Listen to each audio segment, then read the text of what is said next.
Hello, John and Jessica. How are you all doing? How are you? Doing How are fine, you? doing fine. How are Good, you? good. Welcome, welcome. And thanks so much for filling in for Bob at the last minute.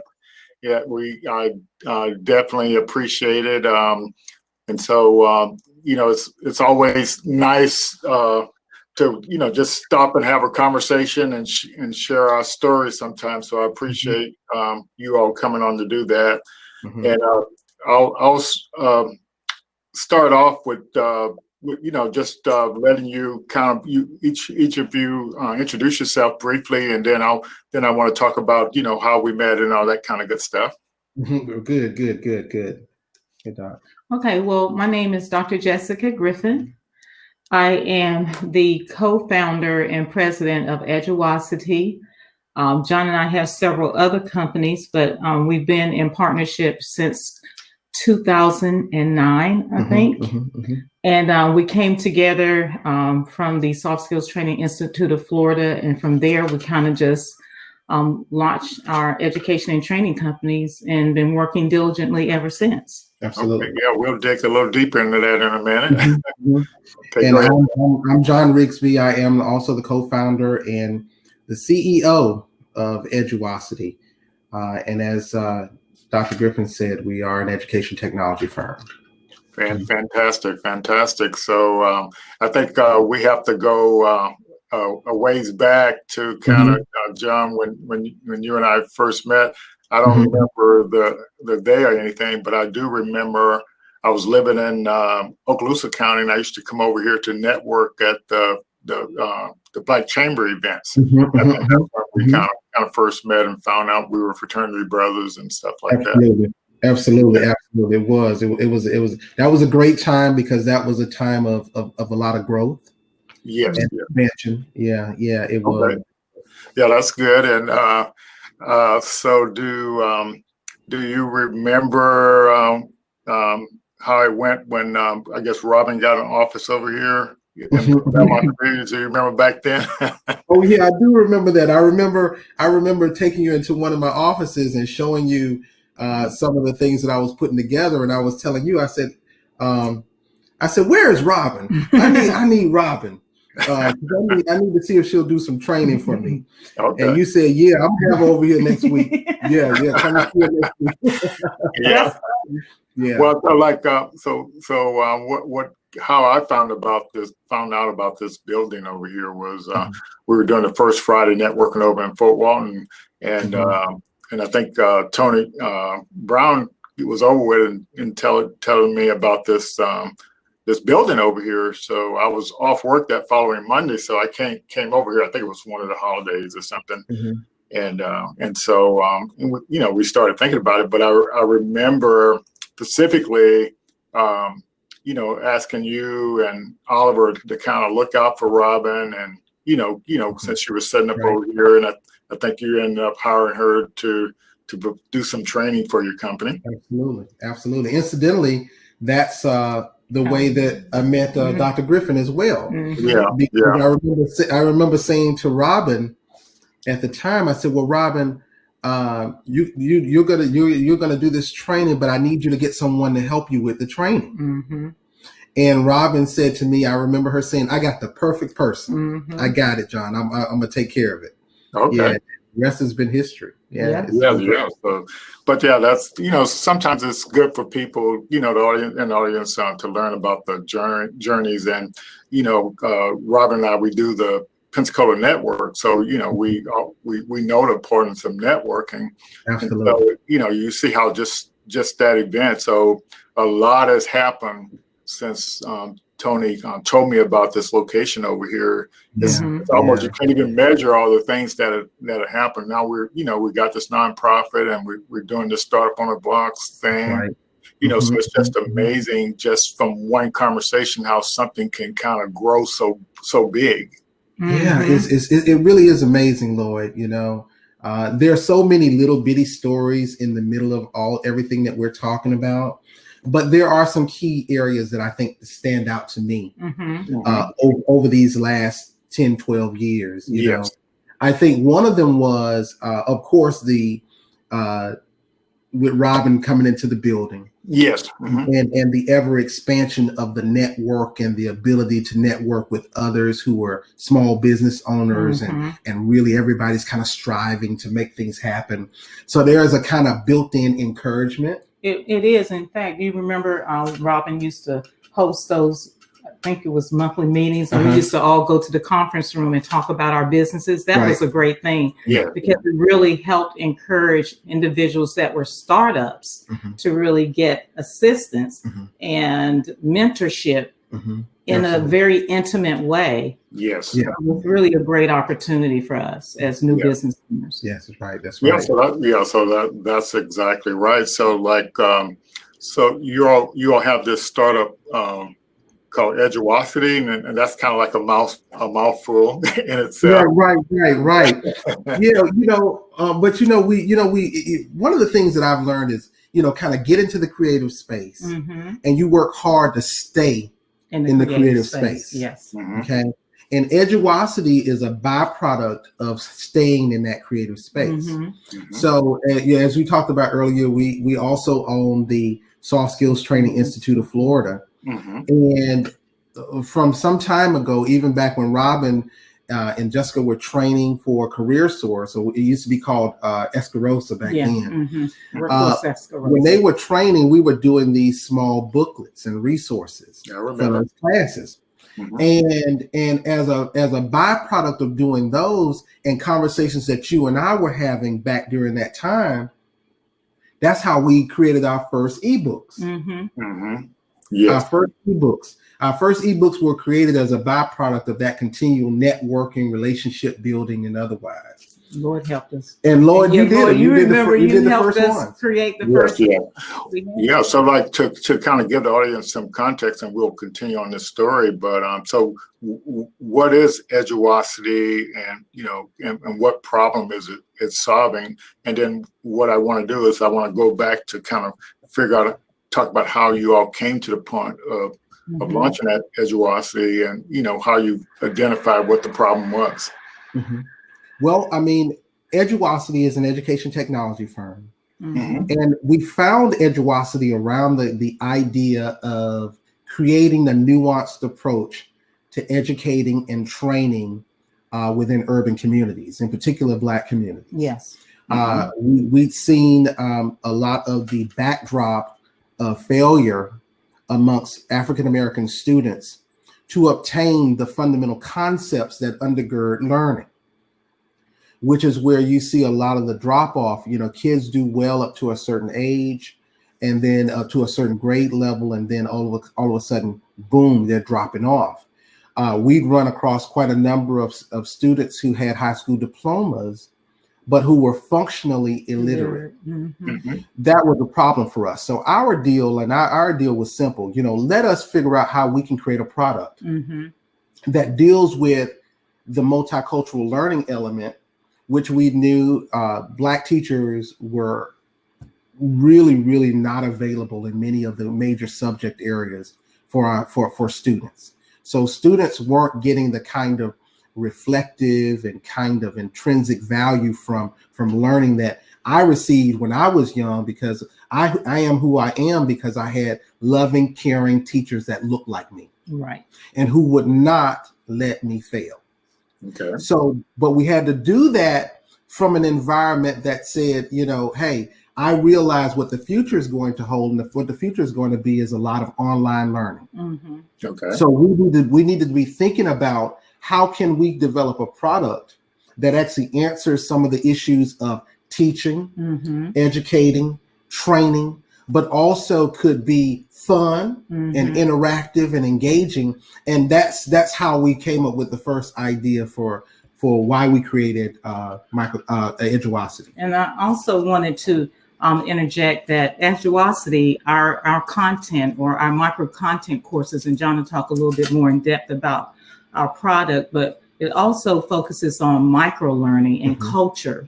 So, we just break down concepts, like John said, that students are having difficulty learning, and we break them down to the smallest level so they can understand each element of a concept that they could not necessarily get in the classroom. Yeah. So like, so, you know, what background did you have to kind of come up with that idea of the micro learning, micro pieces? Mm-hmm. Yeah. Mm-hmm. Well, you know, originally a lot of it came up as Jessica was working on her dissertation. Mm-hmm. So when she was working on her dissertation, we had these building blocks, these training building blocks that we had, which were the small booklets that we were creating back in the day to go with our courses. So we were already creating the courseware. Yeah. The question came to us one day, well, John and Jessica, which one is more important, the trainer or the materials? And it was both. And the answer is it's both of them. Mm-hmm. The educator, the person that's facilitating the learning, as well as the materials to support the learning, were both important. Mm-hmm. And that was a big part of that. So all of these pieces kind of came together, and as Jessica was going through her dissertation, and all of the dilemmas that in particular that Black males were having with the learning processes and their decision making towards matriculating to post-secondary education, kind of gave us kind of like a light bulb went on. Yeah, we need to do something to kind of affect these things. And so we developed a theoretical framework called EduBridges, which John said earlier, talking about the aesthetic learning, emotional intelligence, which involves self-awareness, empathy, internal motivation. What else? The multicultural piece was one of the biggest and multicultural, but and intrinsic value. Yeah, but a big part of that was creating what we call the practical learning. Okay. Everything that we were trying to do was trying to create a learner that it was easier for that learner to build on top of concepts. Yeah. But we realized that it's more difficult for you to learn ever advancing elements of learning without the basic concepts. So what we did is we put together a theoretical framework that allowed us to kind of focus on these areas that we knew were important, but they had no real place in technology at the time. Right. Because every training platform was just a website. And not only that, Lloyd, when you talk about a technology of learning for kids that don't necessarily have access to understanding concepts, we thought it was very important to take a theoretical framework that actually looked at how do we make this material for kids accepting, and how do we allow them to enjoy, for it to be relatable, for them to enjoy the learning, as John said, and also for it to have intrinsic value, so they could understand the context of the information that they were receiving. And in addition to that, we also thought about the person that was delivering the message, the messenger. So we also decided to recruit teachers of different ethnicities. So if we had Hispanic teachers, then students could choose that were Hispanic, could actually choose Hispanic teachers. If it was an African American male, a student could choose an African American male teacher. So we thought that those critical components were also important in developing this software. So how did you kind of prove out your idea or your theory that for what you all came up with? Well, we first started off with dealing with educators. Because when we're talking to educators, we were trying to understand, okay, well, what are you seeing? If you're an educator in the classroom, been in the classroom for maybe a couple of years versus educators that have been in the classroom for 20, 30 years, there are all these knowledges that we were trying to absorb. And that's where we first started out. So the second level was when we built out the first ebooks. Right. Taking the material, taking the idea of subject matter relatable materials, and that's English, mathematics, social studies, and your sciences, all of them, and breaking them down into areas where they were relatable back to the student. So we find out, first of all, from the teachers, where do you find that your students are having the most critical needs? Where do you find, so you can trace back to where the concepts are actually breaking down. Right. So where are your most fractured building blocks. That's where our first focus was with the building of our first materials. Okay, all righty. So like when you kind of think about what you all just were saying, you were running into African American students that didn't really know the basic skills or were even graduating without That's right. that. And so that gave you an idea that there was a big problem out there, but you still didn't know what was causing the problem. And and then I asked you about how did you test out your idea. So what was, because I remember, if I remember right, you all had paper versions of the little booklets, right? Right. In fact, that's where we actually started. Okay. So we went from the soft skills area into the K through 12 area. Okay. So we started off with the first initial booklets with soft skills. Okay. We transferred the knowledges that we learned from the soft skills area into dealing with the fundamental K through 12 areas in the English, mathematics, social studies, and sciences. We then transferred that information and then looking at how I could take this book that I have in paper and make it accessible to more students. That's right. So the way that we did that was through the ebook. Okay. So you start off. I think one point we need to. So did you have any sales with the paper booklets? No, we didn't do anything else with the paper booklets. But I mean, so like, did you? What my question is, if people weren't going to buy the paper booklets, why would they think they're going to buy the ebook? So did you? That's why I asked the question: were you able to make any money from, let's say, even with the soft skills, from the paper booklets or the we actually use the paper booklets as a part of our pricing point within the Soft Skills Training Institute of Florida. So there's a ton of money in training and education. But what we wanted to do is build out our own curriculum and materials support. Those curriculums, those materials, and those support areas are what allowed us to actually make quite a bit of money. It was that initial money that allowed us to pay for the development of the technology versions of what we're dealing with. So you have some validation. I guess. Absolutely, because we brought the teachers in along with some students to test the product. That's right. So and with teachers, Black African American males, teachers, women, Hispanics, just a variety of individuals that could help us understand the dynamics of the delivery of the material that we have in the book. And actually, Robin and Jessica were the first to actually work with not only the materials but the training. So the first validation actually came through their work with Escarosa back in 2009, 2010. So that was the first time we actually used the materials in a training setting, and we used those as a template for what we would build on for the future. Yes, Robin has a question. So what she's saying, what's the significance of the name Eduosity? Well, education and technology.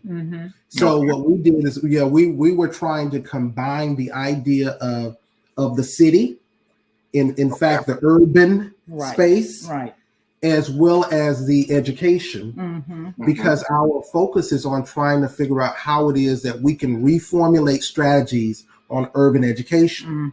So if you think about right now, what we're dealing with right now, when we look for urban education strategies, none of them were existent. In fact, many of the templates for educating our children, and particularly in the elementary areas, were coming from overseas companies. Oh, wow. Okay. In fact, still today, if you'll look at in Escambia County, the resources that are used to train inner city children do not come from persons or people who are even remotely relatable back to the children we're educating. So what they started doing in time is just putting Black pictures in the book, in the resources and on the paper. Or using animals. Using animals. So that was the way they did it. So what we were thinking about is, okay, well, how can we actually amp this up a little bit more? What do we need to do in the way of technology? And Lord, because we've had so many conversations over the years about how to enhance the technology piece so that we can make sure that we were thinking along the right lines with the development of our product. Yeah, and really great thing about our product, Lloyd, is that students that use it are able to test themselves, so they can get assessments every 2 to 3 pages, or that they review and understand the concept. They can take it over and over again. They can get the analytics from that, so they can understand where their weaknesses are, their strengths are. In addition to that, the teachers also get these analytics, so they can understand where the students' weaknesses are, and they can kind of help them focus on those areas so they can become stronger. That's right. Yes, and so I think when, for people in the audience, we're Startup on the Blocks is all about startups and founders and future founders, and helping them understand the processes, the journey, what's the journey is like. And so that's kind of what I want to make sure we have some playbook points, so if we have some future founders in the audience, so what is the process you go through? And so one thing I want to make sure our audience knows, we did post a comment out there in the chat, in the event chat, about the Future Founders School, and a bunch of us are the Y Combinator folks. They have the Founders School, but they also have this thing called the Future Founders School, and so it's to introduce future founders to these concepts of how do you start a startup, and what do you have to what to expect if you do become a founder and get the ball rolling. And so so your story, your journey is significant, so even, let's say, if when you look back at your journey, you didn't just come up with the idea to do Eduosity. It was actually a journey based on your experience, and you identified a problem, and you started talking to some potential customers and some potential users, and That's what the problem really was. That's right. That's right. And so that's kind of what the lean startup process is all about. It's just doing that validation early on to find out what's really the problem, digging down deep to understand what the customer what problem they are experiencing now, and where is the meat of the problem. And then you start, once you understand the problem, you start working, you can start prototyping a solution. And I think what's interesting in you all's case, you didn't realize it, but your bookless paper book was your first prototype.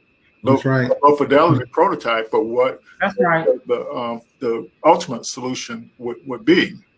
That's right. And that's an interesting thing that you would say that, Lloyd, because I think as an African American entrepreneur, I think we have to work so diligently on closing the gap between competency and confidences. Okay. So there are a lot of us who are very confident, but there needs to be sometimes a lot of due diligence to help build up the competencies. Right. Yeah. And it's not just lickety split sometimes. For instance, one of the things that we had to do is not only did we have to have the Soft Skills Training Institute, but we had to go and we also own and we founded the Urban Development Center. Okay. And we utilized the ability for the Urban Development Center and the Soft Skills Training Institute to actually help us with the resources that allowed us to actually build out some of the functions that you'll be seeing very soon. So it's very difficult for us in many cases to raise the money. So what we have to do is we have to think functionally and outside of the box, outside of this just going and trying to get people to give us money. We actually had to go out and create other entities to help us actually raise the money ourselves. Right. to create opportunities to revenue. We have to create the opportunities. Yeah. So there are a couple of questions in the audience, and I'll try to Dr. Sandy Winborn had a question about when did Eduosity start seeing a profit, and whether through grants, loan, and financial things. So but I think, I guess we may not have clarified what stage you were at with Eduosity and the product you're actually developing right now. So could you kind of clarify that? Yeah, let me just tell you, what we have done is we focus on the patent of the product. We had something that at the time, now we formed Eduosity in 2016. Okay. We formed Eduosity in 2016. And our idea in 2016 was, listen, let's make sure that nobody else is doing what we're doing. And we immediately went into the patent process, the trademarking process, which incidentally can be very expensive. So that's another reason why you want to make sure you're doing your due diligence on the economic side.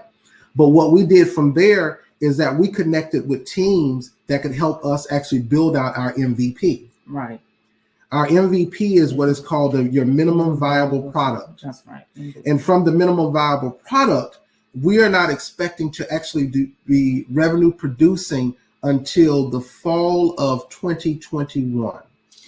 Now, see, so I'll have to go through some processes with you all as far as that's concerned, and how we connect to school districts, how we connect to product end users and otherwise. But that's pretty much where we are right now. So we are still in micro content courses 3.0, okay, and we are awaiting our patent as we speak. And I just want to make a clarification that Eduosity is our education technology company, but micro content courses is our product. Yes. Okay. Yes. Yeah. So, and I think I want, this is a kind of another kind of playbook point, and I think a lot of future founders don't really get.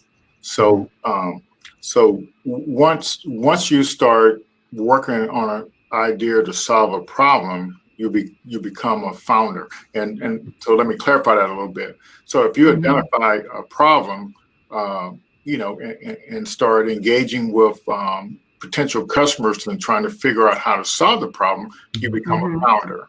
And so the minute you become a founder, you can take advantage of the startup ecosystem. And so that's a kind of playbook point. So when you start pitching, you pitch what your end product is going to be, not what it is now. But so like what a playbook point for this is, and that's what a lot of future founders don't understand. Well, my product don't exist yet, but so what's important is that you have identified the problem, and you're engaging with potential customers, and they're validating, the problem before you start trying to build something.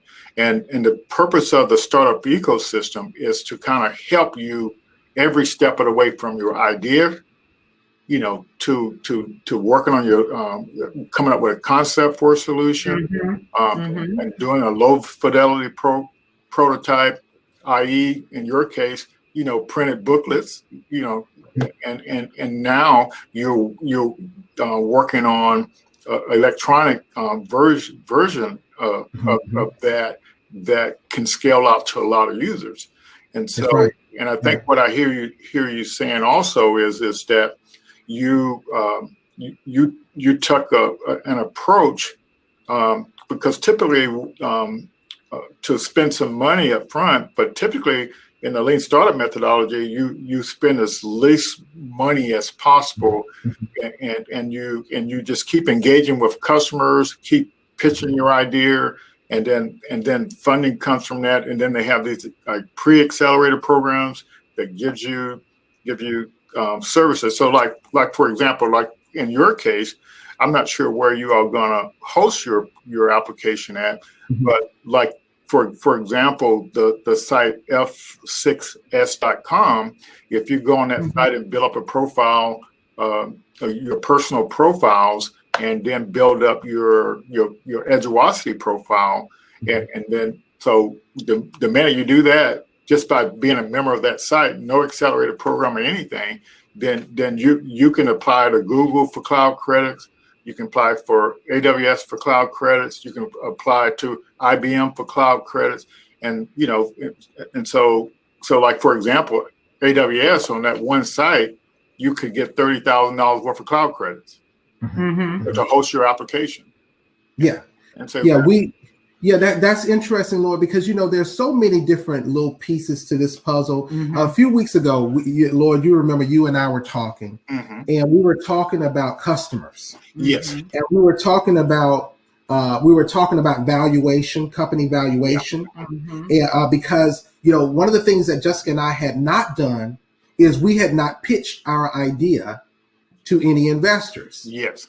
We talked to plenty of customers, but one of the things that came out of our conversation was a customer giving us letters of support or saying that, hey, listen, we like what you're doing, we like your product, and we want to we would be very much interested in utilizing that product. So what was so funny, Lord, is that we had so many conversations and so much dialogue as we're talking about. When we went back to those customers and asked those customers to actually give us just those letters of support, saying, hey, this is what we're doing. So pre-patent, we literally now have letters of support for over 500,000 students. Okay.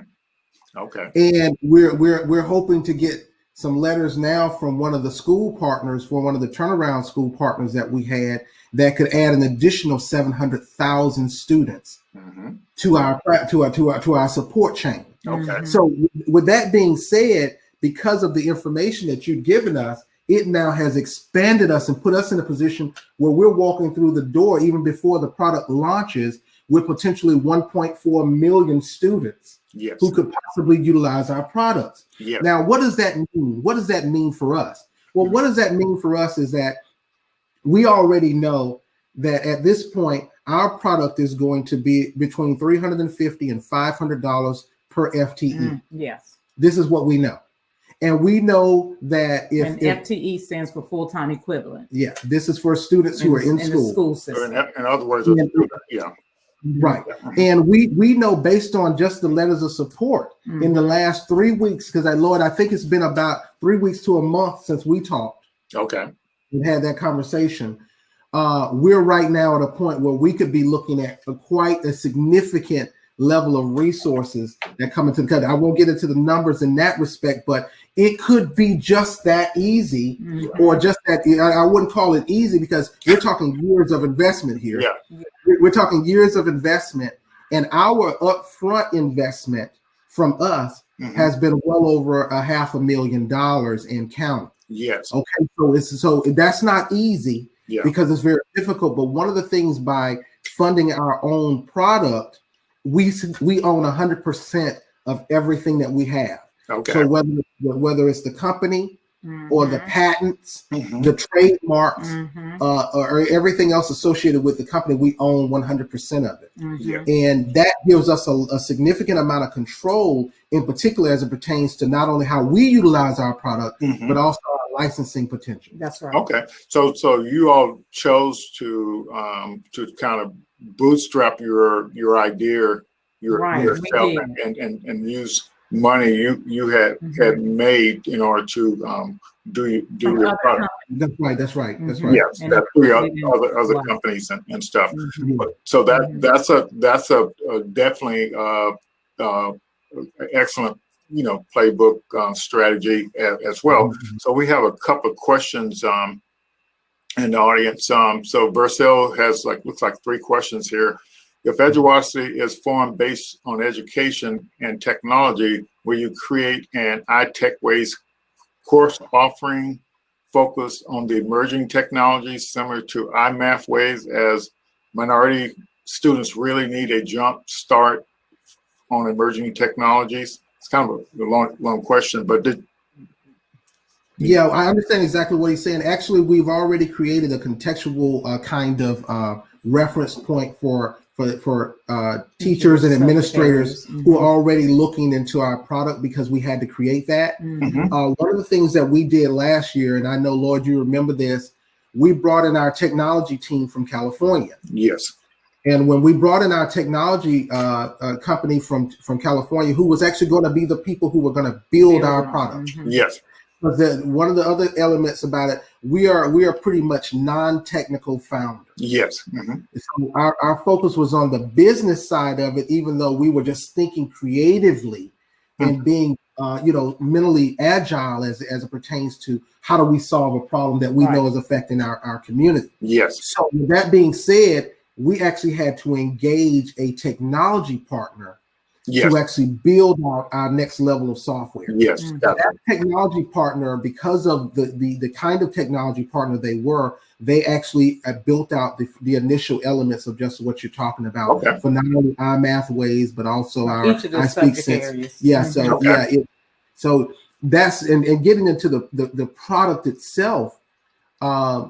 The first product out of Edgeosity is called micro content courses. Okay. And our objective is the first year of micro content courses is to have about 500,000 students utilizing micro content courses across the United States of America. But because our product is language transferable to about 10 different languages right now. Okay. We do have the ability right across the top to convert our product from English to Spanish, to German, and to French. We can do that in the software because we built a very unique software that's different than anything else that's in the marketplace. And that's one of the reasons why we focused on the patent. We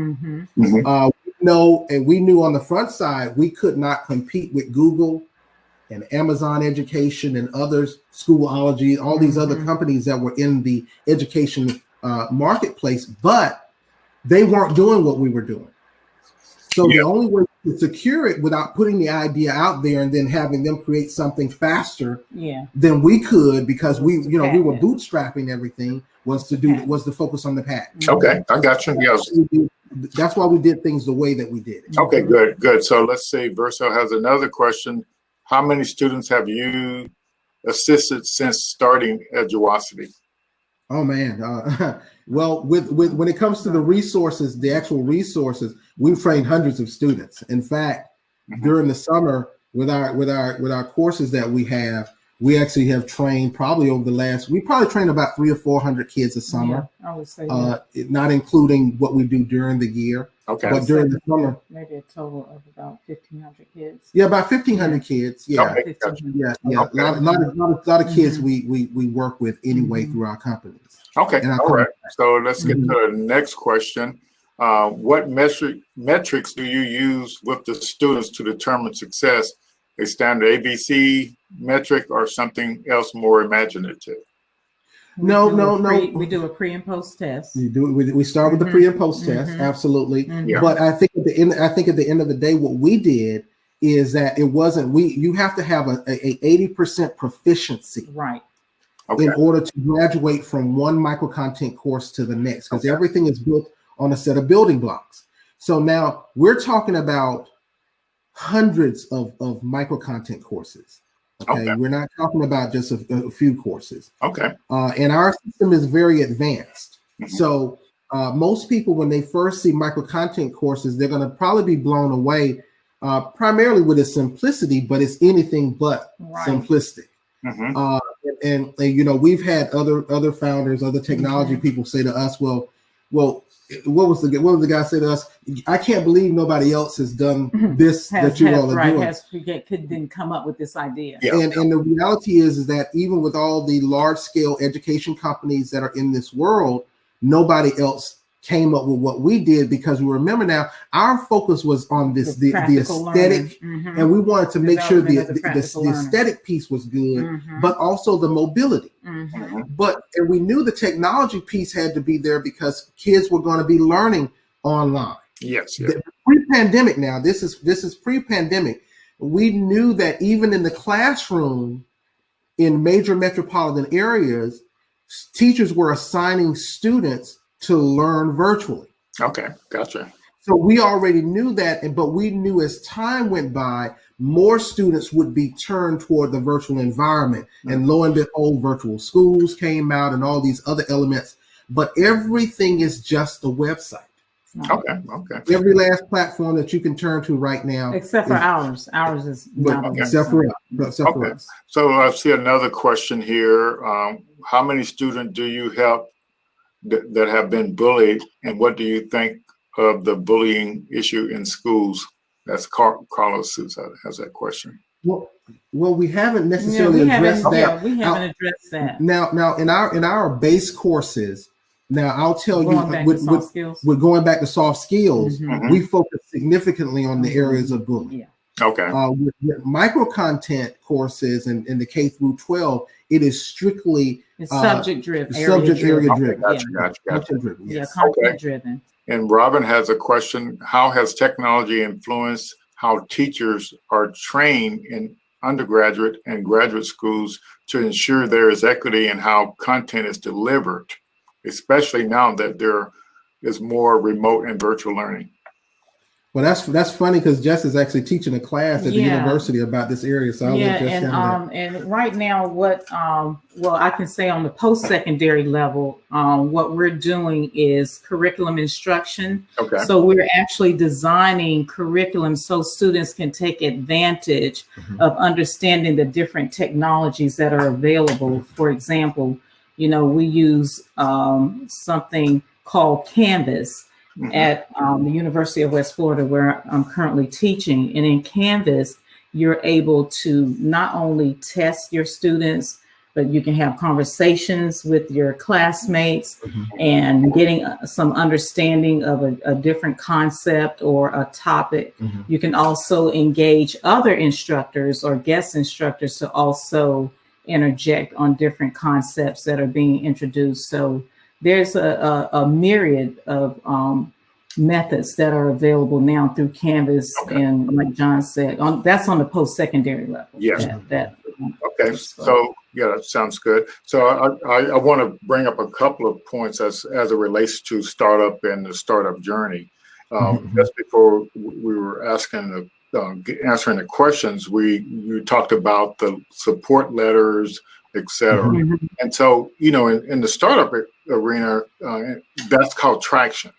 So like you even though you don't have the cash money from those potential orders in your pocket, but that tells an investor or that that gives you confidence that you're solving the right problem. That's right. So that's a key point. So you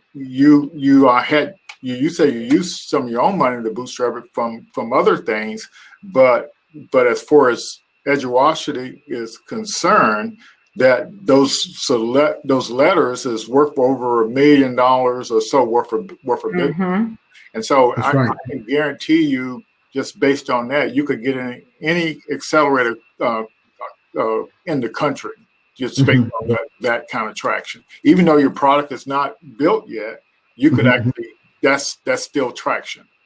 Yes. In fact, Lloyd, prior to our conversation, when you and I were talking about valuation, because our biggest thing was talking to investors or potential investors who were because we weren't in the market yet, who were trying to give us lower valuations than we would be willing to receive. So when I was talking to you about it, you were telling me about how to build that valuation. And I immediately went and I talked to Dr. Griffin, and that's what we did. We went back to all of the instructors, the principals, superintendents, and otherwise that we talked to over the years about our product, and went back and say, hey, this is what we're doing. In fact, we talked to one superintendent of a major school district, and he told us point blank, listen, we want to be the first to try on this product. And for that's a major deal for a company like ours out of a place like Pensacola, not Atlanta, otherwise, who can have a product that sparks that level of interest. And I'll tell you primarily, it's our ability to provide an African American or a person of color as an instructor for every area of every subject matter area that's really intriguing. That's really important for a lot of teachers. Yes, I'm glad you. I'm glad you mentioned that. So about a month or so ago, I was fascinated about, not even a month ago, the gentleman I connected with on LinkedIn, he's a designer, and he was hosting a conference on restorative design. So it's kind of hard to imagine, what is restorative design?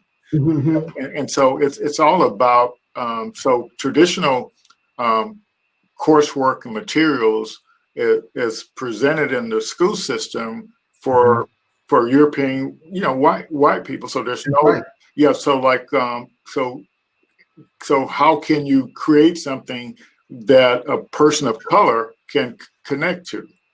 That's right. You know, what's funny is that you'd also been introduced to Dr. Combs. Okay.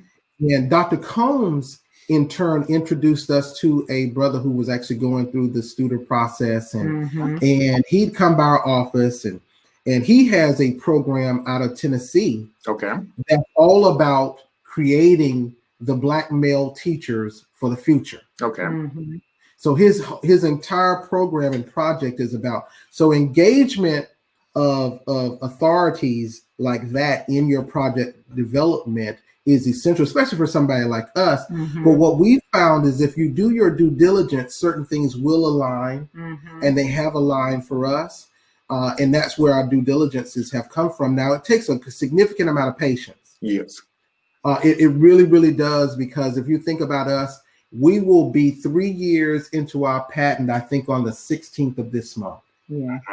On the 16th of this month. And one of the encouragements for us is that we've gone to the USPTO and gone to the website. And for those who are listening, I encourage you all to do this, is go to the USPTO and do a search for patents in the Pensacola area, just in Pensacola.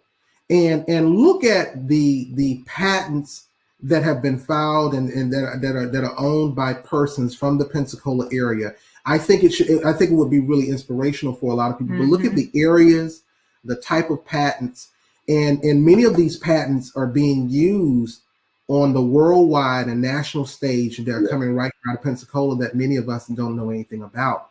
But I think that's the level of encouragement, and we have to continue to encourage each other, and particularly as African Americans, because in many cases we don't have the infrastructure necessary for us to have some of the competencies and the confidences, and in some cases the conversations. That's why we're thankful for you, Lloyd and Robin, for what you all are doing with the startups on the blocks, because believe it or not, this is one of the first times that we've had to actually talk about what we're doing. We've just been working and doing our due diligences, and I think most of our conversations have been private, just like the ones that we typically have with you. Yeah, and I wanted to also say, Lloyd, that it gives individuals that are considering business, starting up businesses, a real boost in confidence and competence, because they are fearful that because they're not really connected to the right kinds of people, they're not having the right kinds of conversations, they really don't know how to evolve into their business structure or even talk about a business structure. They just don't have a clue. So it's always good to have venues like this. Yeah, so like Robin and I, and with the network and stuff, I think people underestimate the value of networking and the significance. So so just imagine, just think, so Tony McCray, I said Tony Brown, but I meant Tony McCray. So he was over networking in Fort Walton at the First Friday network event, and he told me about this building over here that had offices for rent for like $250 a month. And then Robin and I, we were probably wasting $250 a month out, eating and and stuff. So and Robin had had been working at the TV station, and then when the recession hit, she ended up losing that job, and so she really didn't have anything constructive to do, but I knew, all the talent she had. So the joke was I kicked her out of the house, And, that's right. That's right. But the irony of that, just from that, so that networking, so she ended up getting some work from you, and she created her, her own stuff too. But the money she got paid teaching the classes for you, she used it to pay to get her first book printed and all her CDs printed. Isn't that something? But there's so many things that have happened since then. It's like unbelievable. But it all started with that one connection. That's right. Yeah. That's what's important. So I want to hit one other point before we'll talk a little bit more about the networking. But so a lot of times when you create a product and service, it's kind of hard to know a service that's going to fit in the marketplace. And so we don't want to just glaze over you all's product market fit. You mention it, but I just want to make sure we highlight it. So because that's what founders struggle with. How do you do it? So in your case, you found that in our school system that for each student there's a certain amount of money allotted for each student, and then you said, well, that's where I fit in. If I can create a product or service that is needed, my product can be a part of that allotment for each student. That's right. Absolutely. In fact, we knew that school districts were allotting significant amounts of money, and depending on how the administration was allocating those dollars, there was significant amounts of money even within those monies for them to have a product like ours, because we knew they were buying technology. Right. But over time, software as a service was coming online. It's still kind of coming online, but the pandemic has kind of pushed this thing so far forward. Yeah. But it's interesting. You take a school district like Escambia County that spends an average anywhere from $8,600 to maybe $15,000 per student, depending on whether they have a disability of otherwise. So, but you go all the way to a school district like DC, and they're spending $23,000 per student. So when we came into the marketplace, we were like, well, listen, we know how much our product is costing us, and we're saying, listen, it will. I know I can break even on my entire product cost with 50,000 students, with 50,000 students, but that was nothing. It was nothing for me to get to 50,000 students with our product. So my thing was, we should be thinking in terms of the millions of students in K through 12 and not just a few thousand. That's right. And that's when we really start understanding, okay, the availability of this product, because you can use the product on your phone, on your desktop, laptop, or otherwise. We said, well, we can reach students everywhere that they are. And I want to tell you about this other little piece. There's been a lot of talk about the availability of internet and otherwise. Well, we're engaged with a product right now for the extension of broadband to community of colors, and actually utilizing churches that we always joke about the proliferation of churches in the Black community, but utilizing them as ports for distribution of Wi-Fi and Wi-Fi networks to communities of color, so that more of our children have access to that technology. That fits right into the cusp. And what we do, we marry that broadband initiative to micro content courses. And because there's so few African Americans, particularly in the education technology area, they're virtually none. Okay. They're virtually none. So Edgeosity stands out to that degree, but we haven't been really interested in extending ourselves to too many companies, because we're thinking to ourselves, if it just takes us time for us to make our own money and make our own investment, and because we haven't been able to connect to African Americans with resources to invest that can understand in what we're doing, not trying to take our product and make it something that it's not, but really kind of focusing on the areas that we've been looking at. That's what we wanted to be able to do. Absolutely. Yeah.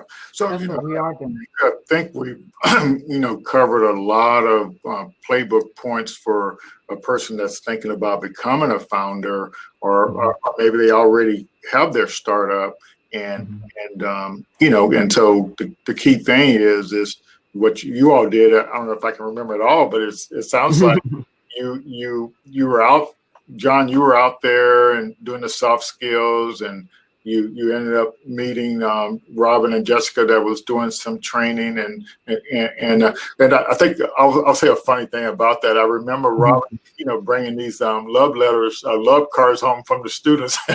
Right. They were so fascinated by Jessica and Robin. The kids were was really mesmerized, just the fact that having some Black teachers. That's right. Absolutely. That's right. Yeah. That's right. But it's their ability to connect to the students that really was a spark to everything that we're talking about. And you're reinvigorated when you start understanding that there is this deeper level of value, and it's up to us to be creative and innovative and in the way of how we utilize that power, in particular to help our kids move forward. Yes, yeah, and so the bottom line is what I see is that you all discovered a problem, and you start working on interacting with the potential customers to find out what the problem really was, and started working on a solution. And you along the way you were able to do some validation, in the beginning with the paper copies of the some of the booklets, and then you evolved to the e-booklet, and so on. But I think you also engaged with some partners along the way that sort of gave you an idea, because did you learn about the FTE amounts from one of your partners, or did you all some of the teachers sort of told you all that? How did you all discover that? Well, Jessica was a vice principal. She was assistant principal of a school, so we knew the money was there. We already knew. We knew the money was there. Get the product into the school. But that's another playbook point. If you're out there working in a hospital, or are you working in a school, or you working for some communications company, you learn that industry and you know what it is, and then you identify a problem in that industry, then you are all of that comes into play to help you move forward. And I think my big deal is that there are a lot of us out there, working these jobs, and we see these problems, but we don't realize the value of our knowledge and how absolutely knowledge, and say, do this, go on this startup journey. And I'll remind you, everybody, that Quint Studer followed this same journey.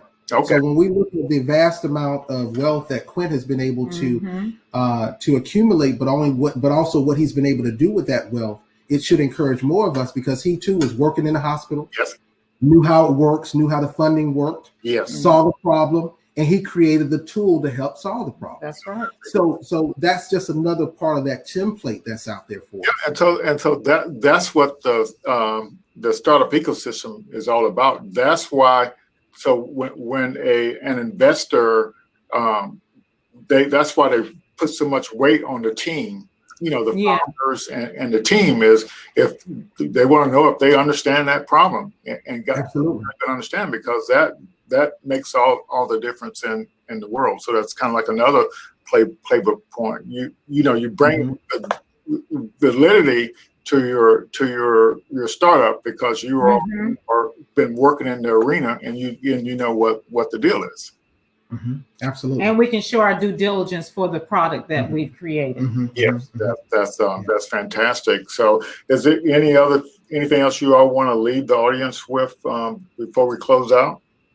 Well, I think one thing I wanted to say was, there is an importance to exclusivity. Okay. And one of the reasons that we focused on the patent was so that we had something, and we knew that once we were patented, that nobody else is going to do what we're doing, at least not the way that we're doing it. Yeah.